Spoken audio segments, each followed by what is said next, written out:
আবার 2026-এ come back.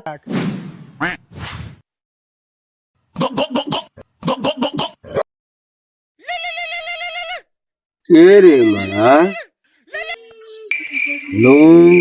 Kidnapper কালুয়া speaking. তোর ছেলে এখন আমার কাছে আছে। ঠিক আছে, ওকে আবার খাট্টা জিনিস খাওয়াস না, ওর আবার পাতলা পায়খানা হয়। তোর ছেলেকে পিকনিক করতে নিয়ে যেত নাকি? তো আমরা কিডন্যাপ করেছি। আচ্ছা, ও, তুই হয়তো জানিস না, ভয়ানকের আর একটা নাম কালুয়া ডন। তো তোমার নাম কি? কেন কালুয়া? তুমি যে বললে ভয়ানকের নাম কালুয়া, কেন আমি ভয়ানক? তুমি যে বললে কিডন্যাপার, না আমি বোকাচোদা। এটা তুই ঠিক বলেছিস। अगर हम करें तो करें क्या, बोले तो बोले क्या। যাই হোক খুব ভালো, এসব কথা বাদ দে। 2 লাখ টাকা দিবি, যে তোর ছেলেকে নিয়ে দিবি। ও, তো তোমার কাছে কিডন্যাপার ছেলে পেলে আছে? হ্যাঁ আছে। 10,000 টাকা দেখতে পাতলা ছেড়ে দিয়ে দাও, রে পাঠাচ্ছি দোকানে রেখে দাও। দোকান খুলেছি নাকি রে? সকাল সকাল 200 জেডি মারলেছি নাকি রে?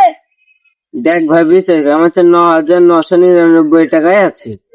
দেখ, তোর ছেলার জান আমার হাতে না, আমার হাতে না, আমার পেছনকার লোকের হাতে। দেখ ভাই, তুই তো চাস তোর বেটা বুড়োতি গালে কুটি হয়ে দাঁড়াক। হ্যাঁ, এলে 2 লাখ টাকা দে। তাহলে আমরা তোমার কাছে রেখে দাও, আমি একটা বাস কেটে ফুটি করে নিব। তাহলে বেটা তুই পদ মারা গা। হ্যালো হ্যালো হ্যালো, কোন ধারে চুদা বাপরে? ছেলে পেলের প্রতি একটু ময়দা নাই। দেখি আব্বাকে ফোন লাগাই, ঠিকাদার পেলে। বস বস, তোরা বাকি এলো, ইয়ার কি করবো? রাজমিস্ত্রি রান্নার কাজে লাগিয়ে দেবো।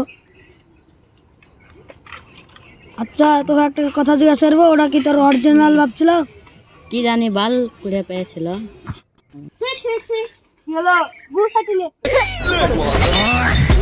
मिलाते वैली करनी नू प्यार दी